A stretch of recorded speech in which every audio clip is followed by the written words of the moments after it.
ज- अब यहाँ आज का स्वाध्याय शुरू होता है। नमो अर्ह नमो अर्हन्ताणं नमो सिद्धाणं नमो आयरीयाणं नमो वज्रायाणं नमो लोये सव्साहुणं मङ्गलं भगवान् वीरो मङ्गलं गौतमो गणी मङ्गलं कुन्दकुन्दाद्यो जैन धर्मोऽस्तु मङ्गलम् सर्वमङ्गलमाङ्गल्यं सर्वकल्याणकारकं प्रधानं सर्वधर्माणां जैनं जयतु शासनं जैनं जयतु शासनं जैनं जयतु शासनम्। अरिहंत सिद्ध सूरि उपाध्याय साधु सर्व अर्थ के प्रकाशी मांगलिक उपकारी है। तीन को स्वरूप जानी रागते भई जो भक्ति काय को न माए स्तुति को उच्चारी है। धन्य धन्य तुम ही से काज सब आज भय कर जोरी बारी बारी वंदना हमारी है। मंगल कल्याण सुख ऐसो हम चाहत हैं हो मेरी ऐसी दशा जैसी तुम धारी है। हो मेरी ऐसी दशा जैसी तुम धारी है। यह मोक्ष मार्ग प्रकाशक जी नामक ग्रंथ है जिस पर अपनी विगत कई सप्ताह से स्वाध्याय नियमित चल रहा है। और इसका चौथा अध्याय जो है बहुत ही सुंदर अध्याय जिसकी चर्चा अपन यहाँ पर कर रहे हैं, जो हमारे लिए कार्यकारी है, जिसे हमें छोड़ना है, उसकी चर्चा यहाँ पर चल रही है। अगर आप देखेंगे तो मिथ्या दर्शन, मिथ्या ज्ञान और मिथ्या चारित्र, इसको छोड़ना है ना, इसका त्याग करना है। तो मिथ्या दर्शन, मिथ्या ज्ञान, मिथ्या चारित्र का त्यागना है और सम्यक दर्शन, सम्यक ज्ञान, सम्यक चारित्र को अंगीकार करना है, स्वीकारना है, या सम्यक दर्शन ज्ञान चारित्रमय बनना है। तो इसलिए जो है ये अध्याय हमारे लिए बहुत जरूरी है। टोडरमल जी ने एक बात कही कि अगर रोग को जानेगा नहीं तो रोग को दूर करने का उपाय कैसे करेगा। तो सबसे पहला काम हमें रोग को जानना है ना। टोडरमल जी ने इस पूरे ग्रंथ में ये मरीज और डॉक्टर वैद्य के उदाहरण के माध्यम से ये बात बताई है कि जैसे एक वैद्य होता है, वह सबसे पहले क्या करता है, तो जनरली हम वैद्य के पास जाते हैं तो नाड़ी पकड़ता है, नाड़ी देख करके और फिर वो बताता है कि तुम्हें ये है, तुम्हें दस्त लग रहे हैं, तुम्हें ऐसा हो रहा है, तुम्हें खांसी चल रही है, तुम्हें रात को नींद नहीं आती है, दुनिया भर की जो भी चीजें हैं वो बताता है ना। तो पहले रोग को रियलाइज कराता है, कंफर्म कराता है कि हाँ तुम्हें ये वाला रोग है। जब डॉक्टर ये बोलता है नाड़ी देखकर तो हमें विश्वास होने लगता है कि हाँ यार ये तो सही है ना। जैसा जैसा मुझे नींद नहीं आती है तो ये भी बात सही है ना, ऐसा होता है तो ये भी बात सही है। तो हमें थोड़ा विश्वास जगने लगता है। तो ऐसे ही हमारे श्री गुरु, हमारे है ना जिनवाणी माँ, हमें ये लक्षणों से ये बताती है कि हमें ये रोग है। कौन सा रोग है? हमें एक ही रोग है और उस रोग का नाम है भव रोग, है ना। भव रोग ही सबसे बड़ा रोग है। सो भव रोग से मुक्ति का उपाय जो है यह शास्त्र जी हमें बताता है। मोक्ष मार्ग प्रकाशक जो कि अद्भुत रचना है पंडित टोडरमल जी की, जिन्हें आचार्य कल्प पंडित टोडरमल जी भी कहते हैं, वे स्वयं आत्मज्ञानी थे। तो उन्होंने स्वयं जाना है। इवन मैं कहूं कि वे एक संस्कृत पुरुष थे तो उसमें भी कोई दो राह नहीं। संस्कृत पुरुष का मतलब क्या होता है कि संस्कृत शब्द का व्युत्पत्ति अर्थ होता है सम्यक प्रकारेण कृतः इति संस्कृतः। जिसने भली भांति कोई कार्य किया है उसका नाम संस्कृत है। सो हमारे ये जो टोडरमल जी हैं, उन्होंने बहुत सारे शास्त्र पढ़ करके और आत्मा को खोज निकाला। जो आत्मा को खोजने का रसायन था, जो मेथड था, उस मेथड को जो है उन्होंने अनेक शास्त्र पढ़ करके और उसको निकाल लिया, उस निचोड़ को निकाल लिया। इस कारण से जो है वो टोडरमल जी एक संस्कृत पुरुष थे, है ना। कुछ नया करे, नया इजाद करे, नया इन्वेंशन करे, उसका नाम संस्कृत पुरुष होता है। तो टोडरमल जी ने नया क्या किया, तो कहने कि उन्होंने, है ना, बहुत सारे ग्रंथ, गौमटसार, कर्मकांड और जीव कांड, ये सब पढ़ करके और आत्मा क्या है उसको दिखा दिया, उसको बहुत आसान कर दिया, उसको सरल भाषा में यहाँ पर प्रस्तुत कर दिया। उन्होंने इसको ढूंढाड़ी भाषा में लिखा था, जो कि एक लोक भाषा थी उस समय की, प्रचलित। लो आज से 300 साल पहले टोडरमल जी हुए हैं, और उनका यह ग्रंथ जो है अद्भुत ग्रंथ, जो हमें रियल में, अगर हमें मुक्ति के मार्ग में आगे बढ़ना है, सच्चा जैन बनना है, तो उसे मोक्ष मार्ग प्रकाशक जी ग्रंथ पढ़ना ही पढ़ना चाहिए, उसका स्वाध्याय करना चाहिए। बिना स्वाध्याय के जैनिज्म या जैन धर्म के सिद्धांतों को हम जो है पकड़ नहीं सकते। यहाँ पर कितने प्रश्नोत्तर के माध्यम से टोडरमल जी स्वयं प्रश्नकर्ता बन जाते हैं, और फिर उसका समाधान वो स्वयं करने लग जाते हैं। इस तरह से उन्हें पता है कि मेरा जो शिष्य है वो किस किस तरह के प्रश्न कर सकता है, तो इस कारण से उसको यहाँ पर वो बताया है। चौथे अध्याय की जब शुरुआत हमने की थी, तो मिथ्या दर्शन का स्वरूप हमने पढ़ा था। उसके बाद प्रयोजनभूत और अप्रयोजनभूत तत्व क्या है, पदार्थ क्या है, उसकी चर्चा भी हम कर चुके थे। अब हम आगे आते हैं। देखो, प्रयोजन और अप्रयोजन सामान्य थोड़ा सा रिकैप कर लेते हैं। प्रयोजन का मतलब होता है अपने लिए कल्याणकारी हो, उसका नाम प्रयोजन। और अप्रयोजन जिसका कोई लेना देना नहीं है, मोक्ष मार्ग में उन पदार्थों का कोई लेना देना नहीं है। कितने बंगले हो जाएं कि जो है वो सम्यक दर्शन की प्राप्ति हो जाए, कितनी पूजाएं पढ़ लें, कितने देव दर्शन कर लें, कितने तीर्थ यात्रा कर लें कि वो काम हो जाए कि नहीं, वो सब काम अप्रयोजन भूत हैं।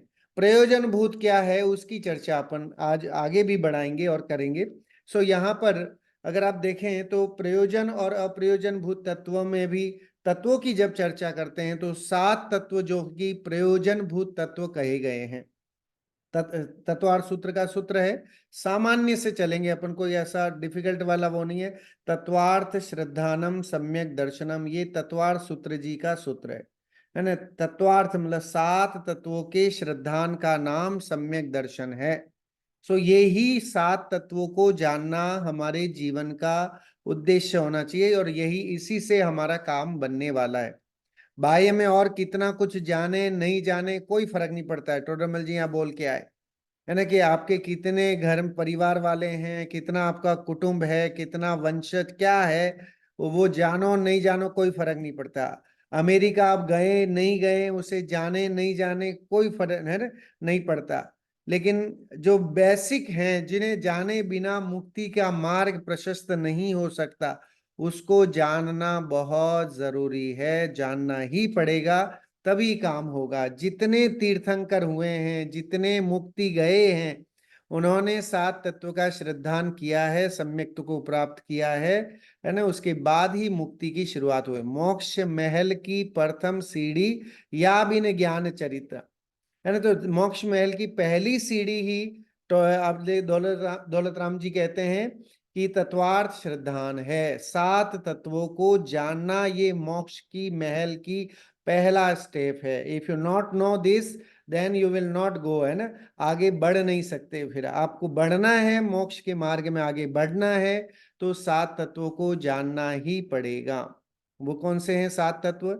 जीव, अजीव, आश्रव, बंध, संवर, निर्जरा, मोक्ष, ये 7 तत्व हैं।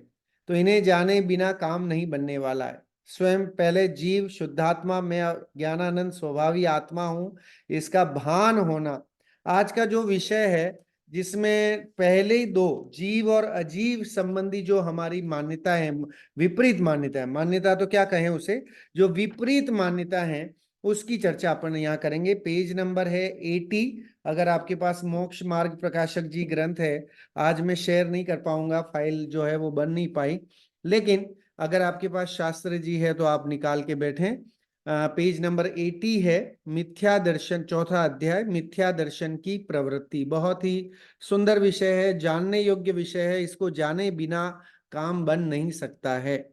अब विषय हम शुरू करते हैं। अब संसारी जीवों के मिथ्या दर्शन की प्रवृत्ति कैसी पाई जाती है, सो कहते हैं। कह रहे हैं कि हमारी मिथ्यात्व की प्रवृत्ति कैसी है, उसके बारे में चर्चा यहाँ टोडरमल जी कर रहे हैं कि हमें मिथ्यात्व है कि नहीं है ना। आज हमें ये decide, we have to decide कि हम सम्यक्त्वी हैं या मिथ्यात्वी हैं। ये हमें आज डिसाइड करना है। तो मिथ्या दर्शन की कैसी प्रवृत्ति रहती है संसारी जीवों में, हम सब जीवों में मिथ्यात्व की कैसी प्रवृत्ति है, उसको गिनाएंगे, उसको बताएंगे।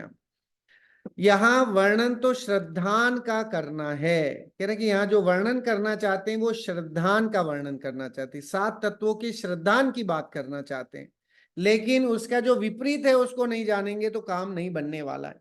तो इसलिए उसको जानना जरूरी है। सम्यक्त्व के साथ साथ आपको प्रश्न हो सकता है कि साहब मिथ्यात्व की क्यों चर्चा करते हो, क्यों, वाई यू वेस्टिंग टाइम, है ना, सीधे सम्यक्त्व की बात करो ना, है ना, मिथ्यात्व की क्यों बात कर रहे हो। लेकिन कह रहे हैं कि वो मिथ्यात्व तो अनादिकाल से पड़ा हुआ है। उस अनादिकाल से पड़े हुए मिथ्यात्व को नहीं जानेंगे, उस रोग को नहीं जानेंगे तो कैसे उस रोग को दूर करने का उपाय करेंगे। इसलिए उसको जानना बहुत जरूरी है। परंतु जानेगा तो श्रद्धान करेगा, अगर जानेगा ही नहीं 7 तत्वों को तो क्या श्रद्धान करेगा। आज की युवा पीढ़ी, आज के नए, है ना, मॉडर्न जमाने के लोग, वो उन्हें शास्त्र खोलना तो दूर, देखना भी, है ना, नसीब नहीं है। उन्हें अगर 7 तत्वों की चर्चा करो तो उन्हें नहीं सुहाएगी, है ना, उन्हें नहीं अच्छी लगेगी। तो वो जानेगा ही नहीं, तत्व के प्रति ज्ञान ही नहीं है, तो वो कैसे उस पर श्रद्धान करेगा। तो पहला काम जानना भी जरूरी है, तत्व के विषय में जानकारी होना चाहिए। इसीलिए जानने की मुख्यता से वर्णन करते हैं। इसलिए पहले यहाँ पर टोडरमल जी जो है वो हमें बता रहे हैं कि पहले जानो कि मिथ्या दर्शन क्या है, मिथ्या ज्ञान क्या है, मिथ्या चारित्र क्या है, इसको जानना बहुत जरूरी है। उसके बाद रत्नत्रय की चर्चा करेंगे कि सम्यक दर्शन क्या है, सम्यक ज्ञान क्या है, सम्यक चारित्र क्या है, जिस जो कि मोक्ष महल का, है ना, आधार है। रत्नत्रय जो है, आप देखो धर्म की अलग अलग परिभाषाएं शास्त्रों में आपको मिल जाएंगी। कहीं पर चारित्रम खलु धम्मो कहा गया है, कहीं कहीं चारित्र की मुख्यता से बात की गई, है ना, कहीं कहीं ज्ञानम प्रत्याख्यानम कहा गया कि ज्ञान ही प्रत्याख्यान है। ज्ञान, है ना, रीते ज्ञानान्न मुक्ति ही, ऐसा संस्कृत की एक उक्ति आती है कि बिना ज्ञान के मुक्ति संभव नहीं है। तो धर्म के अलग अलग परिभाषाएं, कहीं लिखा है यह धरती उत्तमे स्थाने स धर्म, जो आपको उत्तम स्थान पर धारण करवाए, ले जाए, उसका नाम धर्म है। इस तरह से धर्म के अनेक अनेक, है ना, परिभाषा दी है। चारित्रम खलु धम्मो, सम्यक दर्शन, ज्ञान, चारित्र रूप धर्म, रत्नत्रय धर्म, है ना, इस तरह से अलग अलग धर्म की परिभाषाएं मिलेंगी। लेकिन उन सब में अगर आप डीप में जाएंगे तो बात एक ही है कि चाहे दुनिया को जानो या नहीं जानो, उससे कोई फर्क नहीं पड़ता है, अपने को जानना ये सबसे पहली प्रायोरिटी, पहला काम होना चाहिए। हमें अपने को जानना है, स्वयं को नहीं जाने और दुनिया को जाने तो काम हो जाएगा कि नहीं। मैं आपसे ही पूछता हूँ कि आप अपने न, जहां आपको जाना है उस पते का आपको एड्रेस नहीं है आपके पास, और आपको सिर्फ ये पता है कि साहब मुझे यहाँ से, है ना, फला शहर में दिल्ली जाना है कि मुंबई जाना है, लेकिन मुंबई में कहाँ जाना है ये नहीं पता है, तो कैसे काम चलेगा। तो इसलिए सबसे पहला काम जो है, हमें अपने को जानना, स्वयं को जानना बहुत जरूरी है, उसके बिना काम नहीं बनता। देखिए 12 भावनाएं जो हैं उसमें भी बहुत अच्छी चर्चा इससे रिलेटेड आई है। जयचंद जी छाबड़ा जी ने एक 12 भावना लिखी है, बहुत मजेदार 12 भावनाएं हैं। और उसमें अगर वो पढ़ लेते हैं तो मुझे लगता है कि और कोई ग्रंथ पढ़ने की आवश्यकता नहीं है। उसमें सार तत्व जो है उन्होंने उन 12 भावनाओं के माध्यम से दे दिया है। मैं पढ़ता हूं पहला। द्रव्य रूप करि सर्व थिर, पर जय थिर है कौन, द्रव्य दृष्टि आपा लखो, पर जय नय करि गौन। यहाँ पर बता देखो, द्रव्य दृष्टि आपा लखो, है ना, द्रव्य दृष्टि क्या है कि अपने को लखना, उसका नाम द्रव्य दृष्टि है। और परजय नय करी गौन, है ना, पर पदार्थ को देखना नहीं देखना वो तो सब गौण करो, है ना। द्रव्य दृष्टि से स्वयं को जानना, अपने स्वरूप को जानना, जब अपने को जाने तब आहा हा ये स्वर आना चाहिए कि यस, ये जो है मैंने तो अभी तक जिसे जाना वो तो पुद्गल को जाना। हमने किसको जाना? हमने शुद्धात्म को जाना, हमने नमन को जाना, है ना, हमने विजय जी को जाना। तो किसको जाना? कि शुद्धात्म जी के शरीर को जाना, नमन जी के शरीर को जाना, विजय जी के शरीर को जाना, उनके आकार प्रकार को जाना कि वो कैसे दिखते हैं, कैसा उनका होलिया है। तो हमने उनके आकार को जाना, लेकिन स्वयं को नहीं जाना, है ना। हम अपने में भी देखें तो हम प्रतिबिंब जो है दर्पण में किसको देखते हैं? तो कह रहे हैं दर्पण में हम अपने उस आकार को, अपने, है ना, शरीर को देखते हैं। सो यहाँ पर भी ये बात कही है कि जो मिथ्यात्व है वो कहाँ शुरू होता है? तो मिथ्यात्व कब नाम पाता है? कि जब यह जीव अज्ञानता से जीव और शरीर में एक पना मानता है। ये सबसे बड़ी गलती है। जैन धर्म में अगर आप देखा जाए, धर्म की शुरुआत का अगर कोई कारण है तो वह है भेद विज्ञान। और अधर्म की शुरुआत जहां है बनी रहती है, उसका कारण है भेद विज्ञान नहीं होना। अगर भेद विज्ञान है तो ही वह, देखो आप शास्त्रों में तो यहां तक कहा है कि सिद्धा भेद विज्ञानता सिद्धा सिद्धा एकिल केचना अस्य भाव तो बद्धा बद्धा एकिल केचना। कह रहे कि भेद विज्ञान से ही काम होना है ना। आपा पर की श्रद्धान से ही काम होना है, उसके बिना नहीं। तो इसलिए लेगा, देखो, द्रव्य रूप करी सर्वथिर परजय थिर है कौन? पर द्रव्य जो है वो अपने काम के नहीं है, और द्रव्य दृष्टि आपालक हो। और लिखा देखिए जगत में दूसरा पद लिखा वो व्यवहार और निश्चय नहीं, इन दोनों को बहुत गजब से अगर आप देखें कि दो पंक्तियों में निश्चय ने और व्यवहार ने को प्रतिपादित करने का गजब का तरीका जो है वो छाबड़ा जी के पास था। शुद्धातम अरु पंच गुरु जग में स्वर्णो दोय और मोह उदय जी के वृथा आन कल्पना होय। कि संसार में निश्चय से देखा जाए तो कौन शरण है, किसकी शरण हम लें, किसके पास जाएं कि जो हमारा हेल्प करे या जो हमें शांति दे, जो हमें सुख पहुंचाए। ऐसा कौन व्यक्ति है इस पूरे यूनिवर्स में जिसके पास हम जाएं? तो यूनिवर्स में कोई है अगर आपको सुखी कराने वाला, आपको शांति देने वाला, तो वो स्वयं आप ही हैं। आपका शुद्धात्मा ही है ना, अपनी आत्मा ही है और कोई नहीं, है ना। आप देखिए रहीमदास जी ने एक दोहा लिखा, रहीमन निज मन की व्यथा मन ही राखो, है ना, गोय सुनी अठी लेहे लोग सब बाटी न लेहे कोई। और एक और दोहा उन्होंने लिखा, रहीमन निज संपत्ति बिना को न विपत्ति सहाय और बिनु पानी जो जलज को नहीं रवि सके बचाए। ये तो गजब की बात उन्होंने लिखी।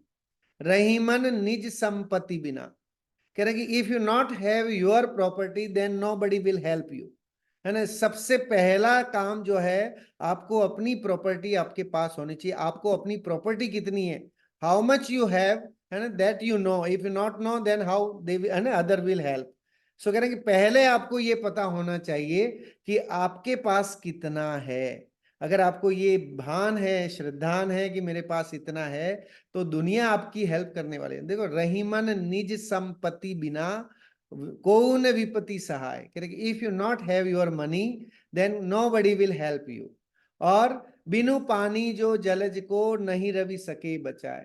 और कह रहे हैं कि बिना पानी के, है ना, अगर जलज, जलज शब्द जो है, देखो जलज मतलब जले जायते इति जलजा, जो जल में जन्म लेता है उसका नाम जलज है, मतलब कमल।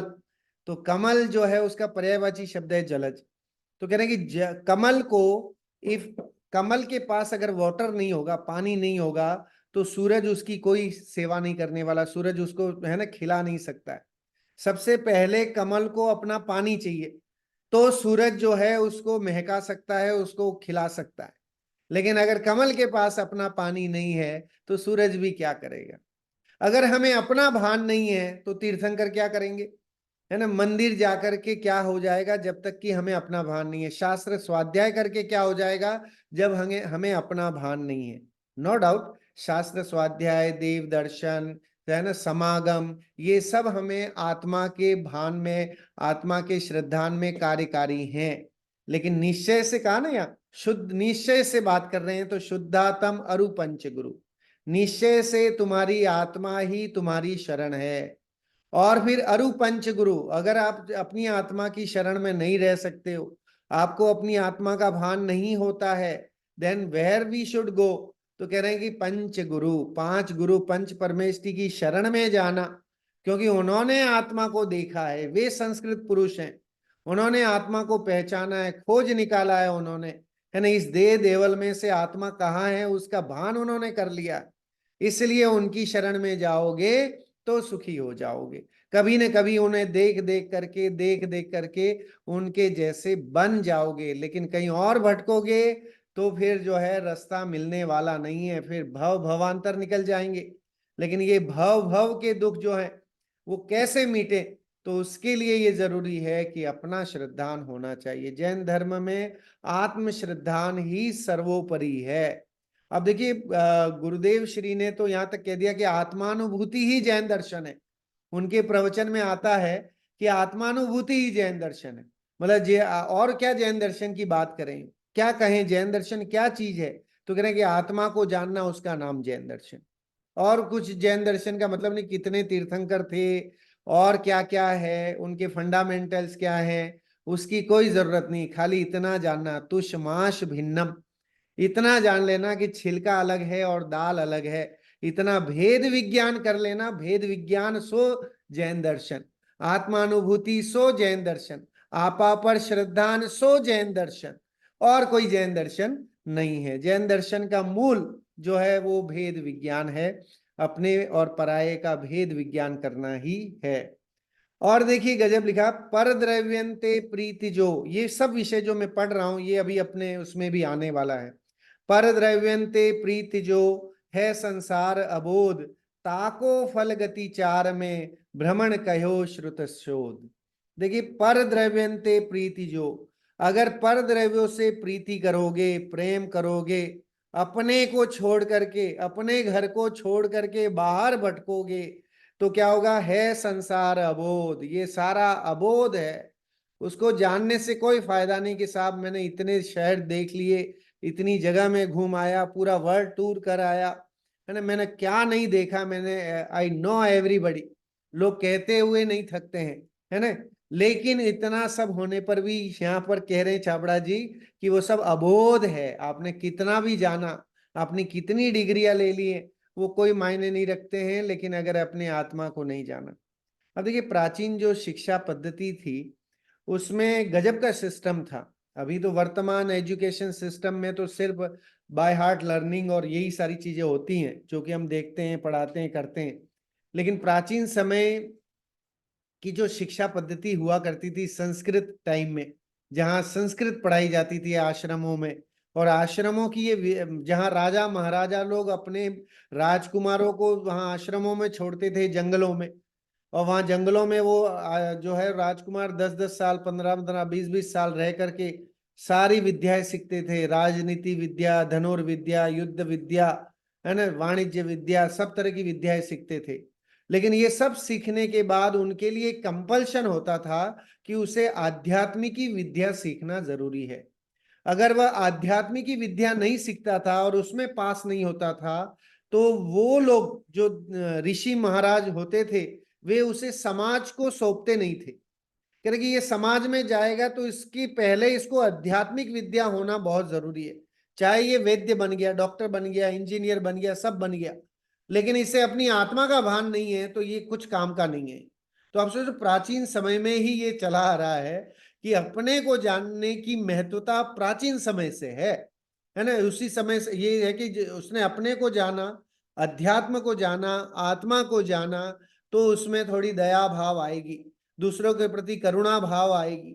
नहीं तो जो है स्वार्थी बनेगा। तो आज दुनिया में अगर हम देखते हैं, चाहे वो चिकित्सा का डिपार्टमेंट हो, चाहे एजुकेशन हो, हर जगह बिजनेस लगता है हमें, है ना, सब कुछ बिजनेस हो चुका है और भावनाएं मर चुकी हैं, है ना। डॉक्टर्स अंगोपांग बेचते हुए देखे जाते हैं, टीचर्स जो हैं वो बहुत पैसा लूटते हुए देखे जाते हैं, स्कूल्स जो है वो बहुत पैसा लूटते हुए देखे जाते हैं।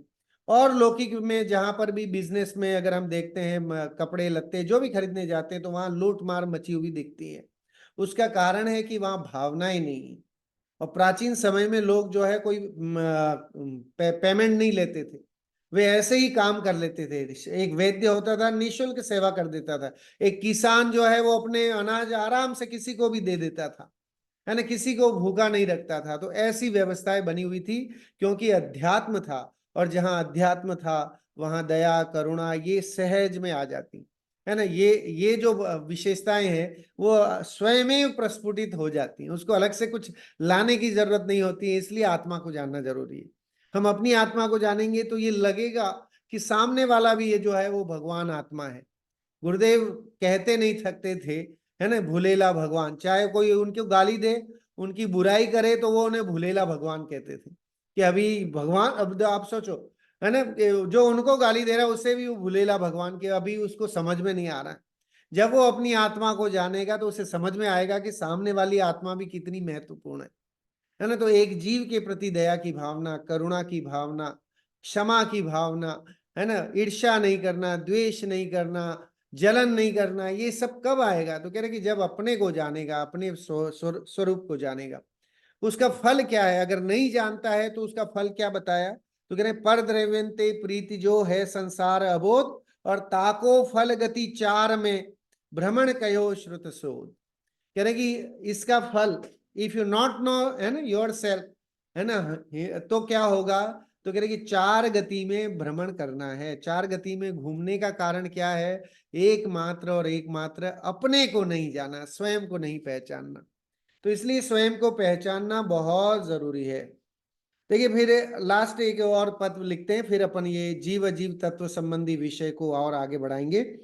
परमारथते आत्मा, क्योंकि ये सारा कार्यकारी है, सपोर्टिंग है इसी के साथ, इसी विषय को जिसमें हमें आज समझना है, जीव और अजीव तत्व संबंधी अयथार्थ श्रद्धांत। जो भूल हमारी है जीव और अजीव तत्व संबंधी। परमारथते आत्मा एक रूप ही जोय, कर्म निमित्त विकल्प घने, तिन नाशे शिव होय। है ना, शिव कैसे बनते हैं, सिद्ध कैसे बनते हैं, उसका मूल मंत्र यहाँ दो लाइन में दे दिया है।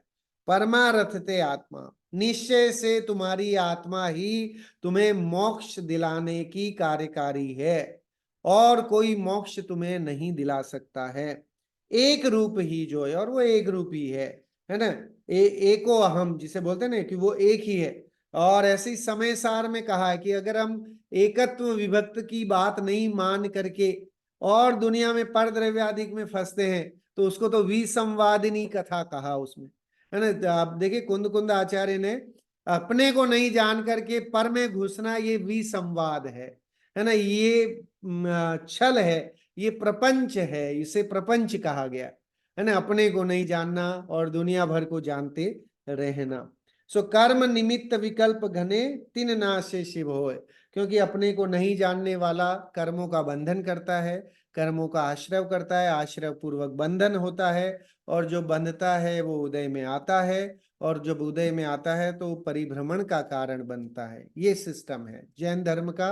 सिस्टम यही है कि जीव अपने स्वरूप को नहीं जानता है तो दुखी है, जब अपने स्वरूप को जानता है तो कर्मों के आश्रय को रोकता है और बंधन मुक्त हो जाता है, संवर और निर्जरा पूर्वक पूर्ण सुखी होता है। शिव होए लिखा ना, है ना, तीन नाशे शिव होए, कि कर्मों के नाश से ही शिव पद की प्राप्ति होती है, मोक्ष पद की प्राप्ति संभव है। सो आगे विषय है बहुत ही मजेदार, जीव और अजीव तत्व संबंधी अयथार्थ श्रद्धान। अगर भाव भाव के दुखों का नाश करना है तो जीव अजीव के श्रद्धान को जानना बहुत जरूरी है ना, कि क्या जीव है क्या अजीव है, इसका भेद विज्ञान होना चाहिए। जैसे शिवभूति मुनिराज को धन दाल और छिलके के माध्यम से सही तत्व ज्ञान में आ गया, ऐसे ही हमें जो है ये समझ में आ जाए कि परमार्थ से देखा जाए तो ये जो शरीर है वो अलग जुदा है, और इस शरीर के अंदर रहने वाली जो ज्ञान चेतना है वो जुदा है, और वह उसको जान करके वो अमूर्तिक है ना। और वह गुणवान है, उसमें गुण भरे हुए, लबालब गुण भरे हैं, उसमें शक्तियां भरी हुई हैं। 47 तो गिनाई गई हैं, है ना, लेकिन अनंत अनंत शक्तियां जो हैं हमारे उस चैतन्य चित चमत्कार जीव द्रव्य में मौजूद है। सो पढ़ते हैं विषय, बहुत ही मजेदार विषय है।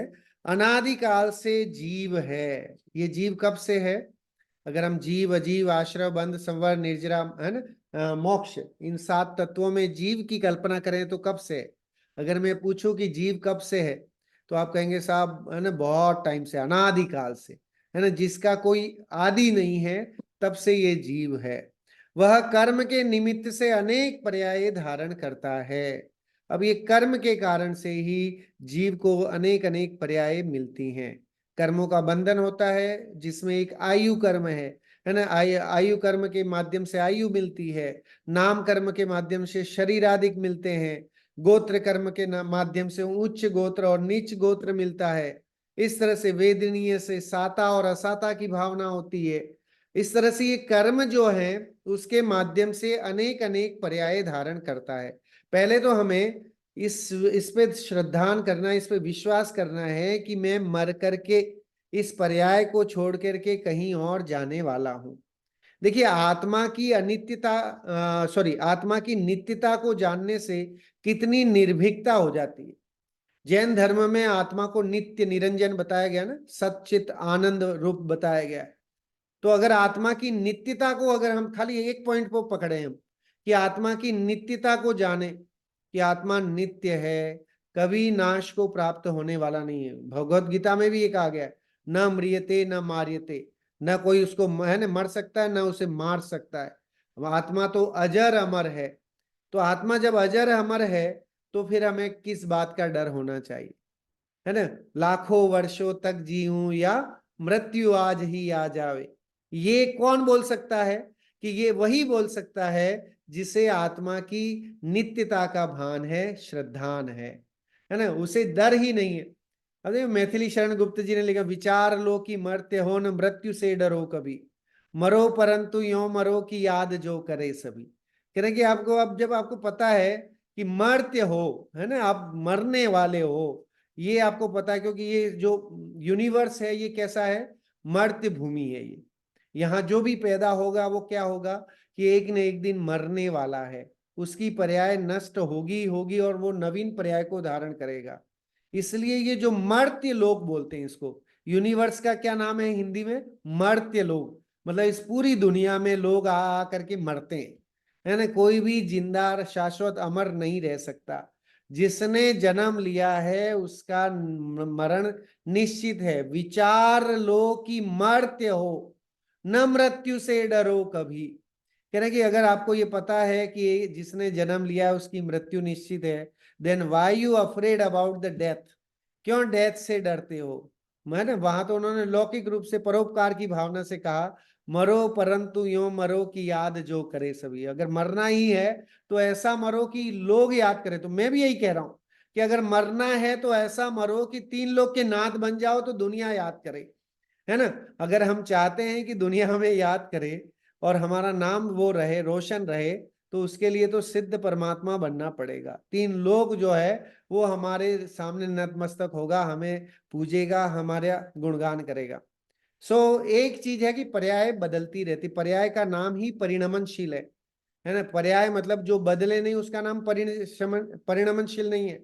द्रव्य स्थायित्व लिए हुए है और पर्याय अस्थायित्व लिए हुए होती है ना। द्रव्य शाश्वत है और पर्याय अशाश्वत है, अस्थिर है ना, वो क्षण भंगुर है, जो है ना, क्षण क्षण में बदलती रहती है। इस शरीर का जो आपको दिख रहा है, ये शरीर भी प्रति समय इसके कर्म परमाणु वर्गणाएं जो हैं वो बदलती रहती हैं। उसी टाइप की वर्गणाएं आ जाती है। हो सकता है आपने 10 दिन पहले नितेश को जो देखा वो अभी नहीं वैसा ही दिख रहा हो, लेकिन वैसे ही कर्म पुद्गल परमाणु जो हैं इस शरीर से आकर के लिपट जाते हैं, चिपक जाते हैं, तो हमें एहसास नहीं होता है। लेकिन अगर मैं आपको अपने 4 साल का फोटो दिखाऊं, देन आप कहेंगे कि है ना, आई कांट इमेजिन। अगर मेरे 4 साल का फोटो आप देखोगे तो आप कहोगे कि नितेश जी ये तो आपका फोटो लगता ही नहीं है, इसका मतलब पर्याय परिवर्तनशील हैं, पर्याय बदलती हैं। मैं जैसा 4 साल में लगता था वैसा 24 साल में नहीं लग रहा हूं, और जैसा 24 में लग रहा हूं वैसा 44 में नहीं लग रहा हूं। इसका मतलब हर समय बदल रहा है, परिवर्तन होता रहता है। वहां पूर्व पर्याय को छोड़ता है और नवीन पर्याय धारण करता है। ये तो सनातन सत्य है, यूनिवर्सल ट्रुथ है कि जीव जो है वो किसी न किसी पर्याय के साथ जब तक सिद्ध नहीं बन जाता है तब तक उसकी, सिद्ध में भी वैसे देखा जाए तो वो पर्याय ही है एक तरह से। लेकिन संसारी और मुक्त, ये दो भेद अगर अपन जीव की अपेक्षा से करें, जीव की अपेक्षा से अनेक भेद किए गए हैं। त्रस और स्थावर की अपेक्षा से भेद किया जाता है। बहिरात्मा और अंतरात्मा परमात्मा की दृष्टि से जीव को भेद किया जाता है ना। संसारी और मुक्त, तत्वार सूत्र में है ना, संसारिणा मुक्ताश्च, जीव के दो भेद, एक संसारी जीव और एक मुक्त जीव। सो संसारी जीव जो है वो नवीन नवीन पर्याय धारण करता रहता है, तथा वह पर्याय एक तो स्वयं आत्मा और अनंत पुद्गल परमाणुमय शरीर, उनसे एक पिंड बंधान रूप है। हमारी आत्मा और शरीर का कैसा है, एक पिंड बंधान। आत्मा जो है वो अणुगुरु देह पमाणो, द्रव्य संग्रह में एक गाथा आती है आत्मा के विशेषता को बताने वाली। उसमें कह रहे आत्मा कैसा है ना, शिष्य ने प्रश्न किया तो कह रहा है कि अणुगुरु देह पमाणो, कि यह जो है वो देह प्रमाण है। हमारी जो आत्मा के प्रदेश हैं वो ऊपर सिर से लेके, है ना, मस्तक से लेके नीचे तक, पैर के अंगूठे तक जो है सब जगह आत्मा के प्रदेश मौजूद हैं। तो वो एक पिंड बंधान रूप है, जितना ये शरीर है उतने ही आत्मा के प्रदेश इसके साथ लगे हुए हैं। तथा जीव को उस पर्याय में यह मैं हूं ऐसी अहम बुद्धि होती है। ये सबसे बड़ा खतरनाक वो है जो अनादिकाल से हमें चला आ रहा है। दौलत राम जी ने 6 ढाला में लिखा, तन उपजत अपनी उपज जान, तन नशत आपको नाशमान, रागादि प्रगट ये दुख देन, तिन ही को सेवत गिनत चैन। तो कह रहे हैं कि ये अहम बुद्धि अपने में मानता है कि शरीर के उत्पन्न होने पर ये मानता है कि ये मैं हूं, मैं नितेश का जन्म हुआ, है ना। तो शरीर और आत्मा में एक मेक पना, अहंकार पना, और जब तक अहंकार मौजूद है तब तक है ना आत्म स्वरूप की प्राप्ति नहीं होती। देखिए कबीरदास जी ने एक दोहा लिखा, जब मैं था तब हरि नहीं, अब हरि है मैं नाही, और सब अंधियारा मिटी गया जब दीपक देखा माही। क्या मतलब है कि जब मैं था तब हरि नहीं, हरि मतलब ईश्वर। तो कह रहे कि हे जब मेरे अंदर अहंकार था तब ईश्वर मुझसे कोसों दूर था। अब हरि है मैं नाही, अब ईश्वर मेरे अंतरात्मा में बैठ गया है तो मेरा अहंकार चला गया, और सब अंधियारा मिटी गया जब दीपक देखा माही। दीपक वहां प्रतीक है ज्ञान का। तो कह रहे हैं कि जब मैंने ज्ञान रूपी दीपक को अपने अंतर में देखा तो मेरा सारा मिथ्यात्व रूपी अंधकार दूर हो गया। कबीर के उस दोहे से अपन जैन धर्म के अध्यात्म की ये व्याख्या निकाल सकते हैं कि जब मैं अपने अंतर में अपनी आत्मा के ज्ञान के वैभव को जानने लगा तो क्या हुआ कि मिथ्यात्व भाग गया, है ना, मिथ्यात्व रूपी अंधकार दूर हो गया। इसलिए मिथ्यात्व को शास्त्रों में अंधकार की विशेषता विशेषण दिया है, और ज्ञान को दीपक बताया गया है ना। दीपक क्या करता है, प्रकाश करने का काम करता है ना, अंधकार को भगाने का काम करता है, और एक से दूसरे की दीप से दीप जलाने की परंपरा को बढ़ाता है। तो इस कारण से जो है अहम बुद्धि थी होती है, क्यों, क्योंकि शरीर और आत्मा को एक मानना मतलब अहम बुद्धि, उसमें अहंकार होना, है ना, शरीर के प्रति राग होना, ममत्व होना, तथा स्वयं जीव है ये मानने वाला, जानने वाला, वो शरीर और आत्मा को एक मानने वाला भी तो जीव ही है, जो कि इस देह देवल में बैठा हुआ है। वो अपनी अज्ञानता से ऐसा काम कर रहा है, उसको डाइवर्ट करना है और उसे हमें अज्ञानता को हटा के ज्ञान स्वरूप बनाना है। वो सहज ही ज्ञान स्वरूप है, इसीलिए ज्ञानानंद स्वभावी कहा गया है। बोलते ना, मैं ज्ञानानंद स्वभावी हूं। तो मैं ज्ञानानंद स्वभावी मतलब मैं ज्ञान और आनंद से भरा हुआ हूं, लेकिन ये मिथ्यात्व की ऐसी विपरीत भूल जो है अनादिकाल से चली आ रही है, तो जिसके कारण से मुझे जो है वो अपना भान नहीं होता। उसका स्वभाव तो ज्ञानादिक है और विभाव क्रोधादिक है। आत्मा का स्वभाव कैसा है? तो कह रहे आत्मा का स्वभाव ज्ञानानंद, आत्मा का स्वभाव ज्ञानादिक है ना, ज्ञान दर्शन, इससे कहा गया ना उपयोगो लक्षणम। आत्मा का लक्षण कैसा है? उपयोगमय है।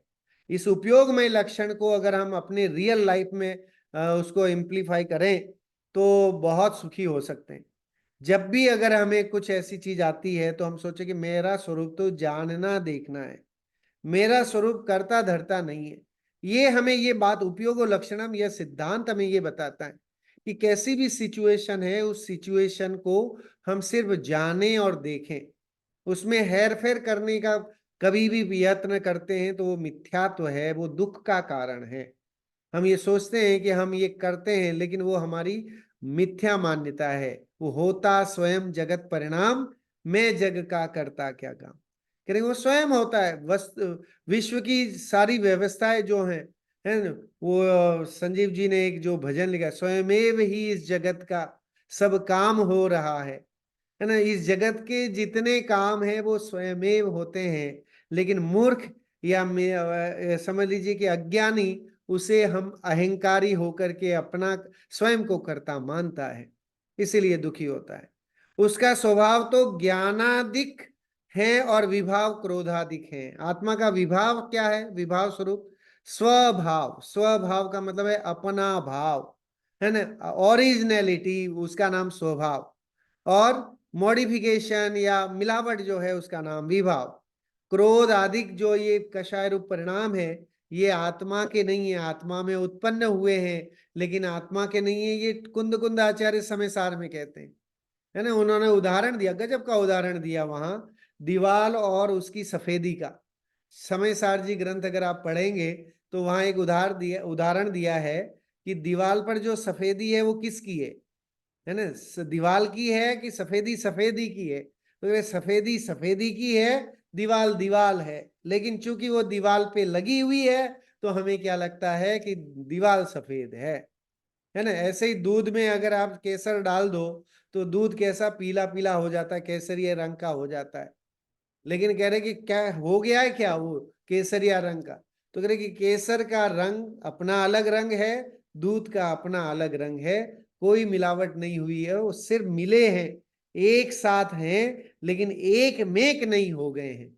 ऐसे ही जीव और शरीर एक साथ हैं लेकिन एक मेक नहीं हो गए हैं, लेकिन हम अज्ञानता से क्या मानते हैं? एक मेक हो गए हैं। यही हमारी भ्रम है, यही हमारी अज्ञानता है, उसको हमें दूर कर, यही तो लिखा।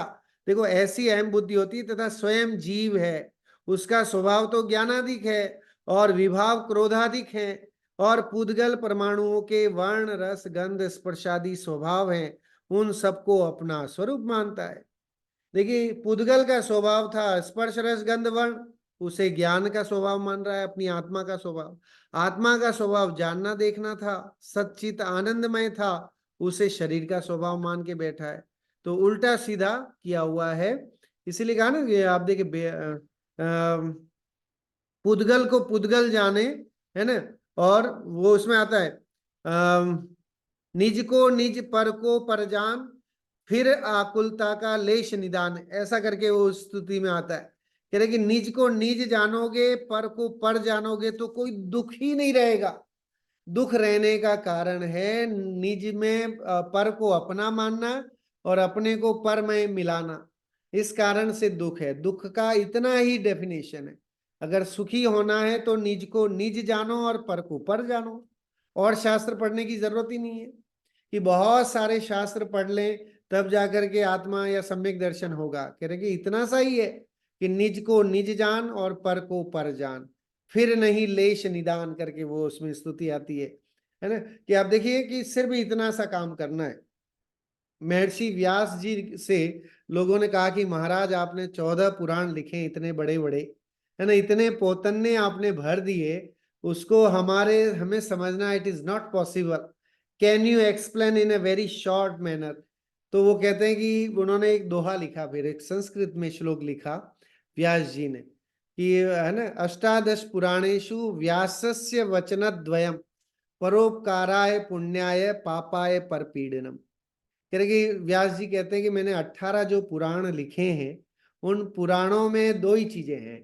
अष्टादश, अष्टादश मतलब 18, अष्टादश पुराणेषु व्यासस्य वचनद्वयम, महर्षि व्यास के दो ही वचन हैं, है ना। क्या है? परोपकाराय पुण्याय और पापाय परपीडनम, कि परोपकार करना है ना, पुण्य, परोपकार करने से पुण्य होगा और दूसरों को सताने से मारने से पाप होगा। इतना सा ही है उस ग्रंथ में। तो ऐसे ही हमारे पंच परमागम में और 14 अंग है ना, जितने जो भी ग्रंथ हैं, उन सभी ग्रंथों में सार क्या है? तो निज को निज जान और पर को पर जान, बस इतना जान लो, फिर आपको गाथाएं पढ़ने की जरूरत नहीं है, बहुत स्वाध्याय करने की। अपने जीवन में अगर ये आ जाए, अपने जीवन में ये आ जाए कि मेरी आत्मा का लक्षण उपयोगमय है, लिखा ना यहाँ, देखो क्या लिखा, ज्ञानादिक है ना, ज्ञान दर्शनमय है, और कुछ करने में लायक नहीं है, और मैं ये करना कर्ता बुद्धि मानता हूं, तो वहीं पर जो है वो भ्रम खड़ा होता है, वहीं पर अहंकार खड़ा होता है। सो इस, और चूंकि शरीर जो है वो पुद्गल है ना, और नश्वर है, नाशवान है, नष्ट होने वाला है, वो सदा काल रहने वाला नहीं है ना। देखिए, शरीर की लिए कहा कबीर ने कि पानी केरा बुलबुला असमानस की जात, और देखत ही छिप जाएगा जो तारा पर भात। कह रहे कि पानी के बुलबुले की तरह ये शरीर है, जो कि ये वर्ण गंध रस स्पर्शादिक से बना हुआ है, और उसके प्रति तू, उसकी आसक्ति, उसके प्रति इतना लगाव, इतना वो करता है, तो निश्चित ही तुझे अपना भान नहीं होगा। अहम बुद्धि बनी रहेगी पर्याय में, और जब तक अहम बुद्धि बनी रहेगी, तेरा काम शुरू होने वाला नहीं है। सो काम शुरू, मोक्ष के मार्ग में आगे बढ़ना है, then we have to decide. आज हमें ये डिसाइड करना है कि भाई हमें जो है वो शरीर को अपना नहीं, क्योंकि शरीर पर है, तो पर को पर जानना है, निज को निज मानना है। ये मेरे हैं, इस प्रकार उनमें ममत्व बुद्धि होती है। पहले तो अहंकार बुद्धि हो गई, अब ममत्व बुद्धि भी है कि ये मेरे हैं, है ना। कार, बंगला, मकान, है ना, बैंक बैलेंस, ये सब किसके हैं? है ना, लॉकर में रखा हुआ गोल्ड किसका है? तो वो सब मेरे हैं, ऐसी ममत्व बुद्धि। परिवारी जन किसके हैं? मेरे हैं, ऐसी बुद्धि। तथा स्वयं जीव है, उसके ज्ञानादिक की तथा क्रोधादिक की अधिकता, हीनता रूप अवस्था होती रहती है। हम जीव हैं, तो डेफिनेटली हमारा क्षयोपशम ज्ञान है। हमारा ज्ञान कैसा है कि क्षयोपशम ज्ञान है, कभी बहुत तीव्र हो जाता है, कभी एकदम भूल जाते हैं। कई बार हमने फ्रिज के ऊपर कोई कागज रखा है तो भूल जाते हैं हम, है ना, पूरा घर छान मारते हैं लेकिन वो कागज नहीं मिलता। कई बार हम माथे के ऊपर ही चश्मा लगा के रखते हैं और पूरे घर में ढिंढोरा कर देते हैं, चश्मा कहाँ है, चश्मा कहाँ है ना। गोद में बच्चा और गांव में ढिंढोरा, जिसे हम बोलते हैं कि अपने पास ही था लेकिन फिर भी हम वो ढूंढते रहते हैं। तो करेंगे उसमें ममत्व करता है, स्त्री पुत्र मकान जायदाद घर बार, है ना, इसके इसमें ममत्व करता है। लेकिन हम अगर देखें, रियलिटी देखें, 2400 तीर्थंकरों के देख लें, उनके भी कोई माँ बाप उनके साथ नहीं चले, उनके परिवारी जन साथ में नहीं चले। नेमीनाथ के साथ राजुल चलना चाहती थी तो नहीं चल पाई। तो आप सोचो हमारा क्या होगा, कि हमारे साथ भी नहीं होना है, किसी के साथ नहीं होना है। जीव अकेला आया है और अकेला ही जाना है। ये यात्रा जो है ना, बंधन और मुक्ति की यात्रा जीव को अकेले ही करनी है, किसी के साथ नहीं कर सकता। जीव कर्म बांधेगा तो भी अकेला ही बांधेगा, अपने परिणामों से बांधेगा, दूसरों के नहीं। स्वयं के परिणामों से ही जीव के कर्मों का बंधन होगा, और स्वयं के परिणामों से ही जीव कर्म के बंधन से छूटेगा भी। तो करना क्या है? स्वयं से ही होना है। धर्म की शुरुआत जो है वो स्वयं से ही होनी है, और धर्म की पूर्णता भी हम स्वयं से ही करेंगे, किसी दूसरे की सहायता से नहीं। हाँ, ये जरूर है, शास्त्रों में ये कहा गया है कि आत्मदर्शन में है ना, देशना लब्धि का भी बहुत योगदान है ना, माहौल का भी बहुत योगदान है। क्योंकि देशना लब्धि नहीं होगी तब तक जीव, वैसी देशना नहीं मिलेगी हमारे तीर्थंकरों को, चाहे वो निसर्गज हो या अधिगमज हो, लेकिन देशना होना चाहिए आत्मभान के लिए। सो इसके लिए अब निसर्गज चाहिए या अधिगमज हो, लेकिन हमें तत्व अभ्यास करेंगे, स्वाध्याय करते रहेंगे तो इस भव में नहीं, अगले भव में भी हमें मुक्ति की प्राप्ति संभव है या आत्मदर्शन की प्राप्ति संभव हो सकती है। चलिए आगे देखते हैं, विषय थोड़ा सा और ले लेते हैं, 2 लाइनें। तथा स्वयं जीव है, उसके ज्ञानादिक की तथा क्रोधादिक की अधिकता हीनता रूप अवस्था होती रहती है। हमारा शैवक्षम ज्ञान है, इसलिए कभी ज्ञान अधिक हो जाता है, कभी एकदम याद आ जाता है, कभी याद नहीं आता है।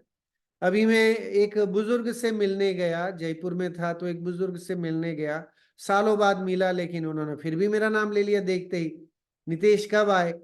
तो मैं बड़ा शॉक्ड हुआ, मैं बड़ा खुश हुआ कि चलो देखो उनको मेरा नाम याद है। मतलब इतना सब, अभी एकदम बेड रेस्ट है, लेकिन बेड रेस्ट होने पर भी वे मेरा नाम याद रखती हैं या रखते हैं, तो इसका मतलब उनकी ज्ञान की अभी उत्कृष्टता है वो, है ना। कभी मंद हो जाता है, और तभी थोड़ी देर में उनकी ही एक बेटिया जो है सामने आई, तो वो पूछते बेटा तुम कब आई, तो वो कहती है मैं कल से आ गई, आपको 2-4 बार मिल के गई। तो अब ज्ञान कैसा है हमारा, एक क्षण में तो, है ना, बहुत सालों से मिले हुए को भी याद कर लेता है, और अगले ही क्षण में आए हुए अपने स्वजन को भी भूल जाता है। देखो, मतलब ये ऐसा हमारा ये ज्ञान है, पराधीन ज्ञान है, इसलिए ही दुख है। और ये मति और श्रुत ज्ञान जो है वो पराधीन ज्ञान है ना। और आप देखिए मन प्रय अवधि ज्ञान और केवल ज्ञान, ये स्वाधीन ज्ञान कहलाते हैं। ये 3 ज्ञान स्वाधीन ज्ञान है, उसमें पर की आवश्यकता नहीं है। मन प्रय ज्ञान में किसी और की आवश्यकता नहीं है, अवधि ज्ञान में किसी की जरूरत नहीं है, केवल ज्ञान में भी किसी की जरूरत नहीं है, 3 लोग स्वयं झलकता है। तो स्वाधीन ज्ञान है, हमें स्वाधीन ज्ञान चाहिए ताकि हम जो है पूर्ण सुखी हो सके। और पुद्गल परमाणुओं की वर्णाधिक पलटने रूप अवस्था होती रहती है, पुद्गल जो है बदलता रहता है। अभी आज जो मैं आपको सुंदर दिख रहा हूँ, स्वस्थ दिख रहा हूँ, है ना, चमकता हुआ दिख रहा हूँ, हो सकता है कि आगे जाकर के और है ना, शरीर की क्षणभंगुरता के कारण से और झुर्रियां पड़ती हुई, काला कलूटा कैसा भी दिख सकता हूँ, है ना। तो ये परमाणुओं का परिवर्तन प्रति समय होता है, तो उसमें क्या वो करना, है ना। देखिए कि वो भजन आता है, क्या तन माजना रे, एक दिन मिट्टी में मिल जाना, क्या तन धोवना रे, एक दिन मिट्टी में मिल जाना, मिट्टी ओढ़न मिट्टी बिछावन, मिट्टी का सिरहाना, क्या तन माजना रे, एक दिन मिट्टी में मिल जाना। कह रहे कि जब शरीर जो है वो मिट्टी में ही मिल जाना है, तो उसके लिए क्या माजना, उसको कितना से, है ना। अब देखो असुचि कहा गया है उसको, 6 डाला में, नवद्वार बहे घिनकारी, अस देह करे किम यारी। कह रहे कि 9 द्वार से जो है घिनकारी बहती है, फिर भी हम शरीर के प्रति इतना ममत्व करते हैं, अहंकार करते हैं, जबकि अजीव है वो, है ना। जीव और अजीव तत्व संबंधी भूल पढ़ रहे हैं हम, है ना। तो जीव और अजीव तत्व की भूल क्या है कि जीव जो है उसको हमने जीव नहीं माना, और शरीर जो अजीव है उसे जीव मान के बैठे हैं कि यही जीव है, यही जीता है, यही चलता है। हाथ कौन हिला रहा है कि नितेश हिला रहा है ना। कोई नाम पूछता है तो तुरंत बता देते हो अपना नाम। कोई ये नहीं कहता है कि शुद्धात्मा हूं, है ना। शुद्धात्मा से पूछेंगे तो शुद्धात्मा कहेगा कि मैं शुद्धात्मा हूं, लेकिन बाकी लोग जो है वो अपना अपना नाम लेंगे। मुझसे कोई पूछेगा तो मैं कहूंगा साहब नितेश शास्त्री हूं मैं, है ना, बड़े अहंकार से। तो करेंगे क्यों, क्योंकि शरीर के प्रति अपनापन नहीं छूटता है। सो कह रहे हैं कि पुद्गल परमाणुओं की वर्णादि पलटने रूप अवस्था होती रहती है, उन सबको अपनी अवस्था मानता है, यह मेरी अवस्था है ऐसी ममत्व बुद्धि करता है। यह जीव जो है वो इस तरह की ममत्व बुद्धि करता है, जिसके कारण से दुखी है। हम सब भी आज हम समझते हैं जो इतनी जो चर्चा हमने की है उसके माध्यम से हम जो अपने अहंकार बुद्धि, मैंने शरीर और पर्याय के प्रति भेद विज्ञान करके अहंकार बुद्धि और ममत्व बुद्धि का परित्याग करें और अपने आत्मभान करके शीघ्र ही मुक्ति की प्राप्ति करें। इस मंगल भावना के साथ बात को विराम देता हूं। जिनवाणी स्तुति के लिए सभी लोग खड़े हो जाएंगे। जिनवाणी स्तुति।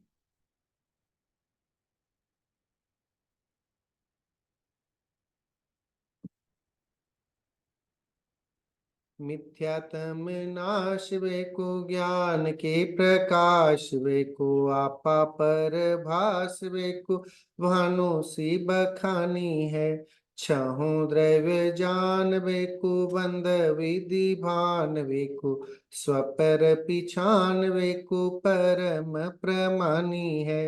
अनुभवताय वे को जीव के जताय वे को काहू न सताय वे को भव्य उर आनी है। जहाँ तहाँ तार वे को पार के उतार वे को सुख विस्तार वे को यही जिनवाणी है। हे जिनवाणी भारती तो ही जपो दिन रैन जो तेरी शरणा गए सो पावे सुख चैन। जा वाणी के ज्ञान ते सूझे लोकालोक सो वाणी मस्तक नमो सदा देत हूँ धो।